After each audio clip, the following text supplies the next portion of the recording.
Toyota Tony RC here, coming at you with another build. Welcome back to the channel.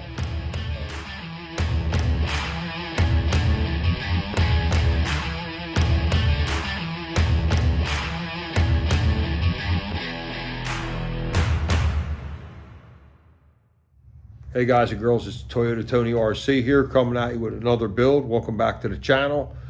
Well, I'm over at my friend Paul's house. He's doing his first turbine. It is a L39. We're going to show you how we install the turbines, what we do, why we do it, measurements. He's also going to put a smoke system in this. So I'm going to let him go over it with you, and then we're going to move to phase 2, show you how to install the turbine with measurements and etc. So without further ado, here's Paul. Well, starting my first turbine build today. It's an L39. Just starting it. Got to get it all together. That's the turbine there. It's a Kingtech K86 Generation 4 Plus. So I'll post more stuff as I get it going. I'll be test benching the turbine before anything, but I'll keep everyone posted. See ya. Hey everyone, this is Paul, piggybacking on Tony's video real quick. This is my L39 from Banana Hobby. It's the aero foam version. Real quick, I did weather it a little bit, which everybody hates, but I do it anyway because I don't really listen to people well. And I also coated it. You can see the shininess. I use a Spray 2K epoxy. I get it on Amazon. It's about 30 bucks a can. You can see how the wings have it as well.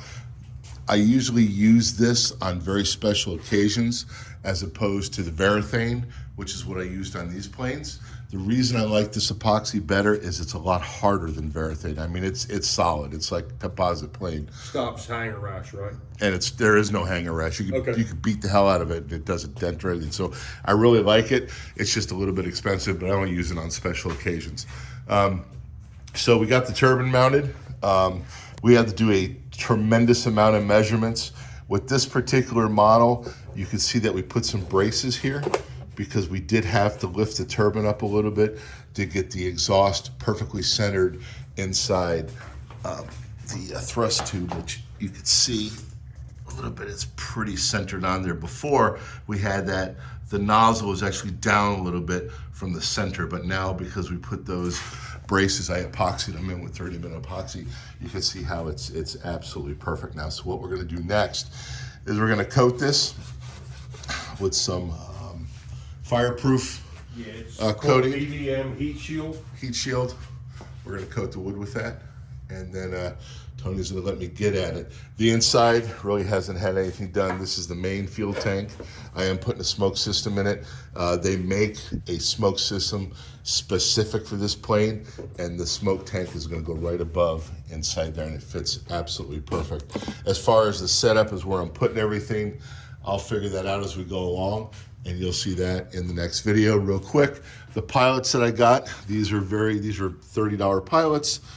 They're very detailed. They're much better than the regular pilots. Like you can see in that plane, they're just kind of cheap little pieces of plastic, whereas these are very detailed. They were a little hard getting in because they're kind of a little bit bigger than the cockpit, but I think they look great. I did have to use foam tack on them and get the hoses down in the hole and everything, but I think everything turned out really, really good.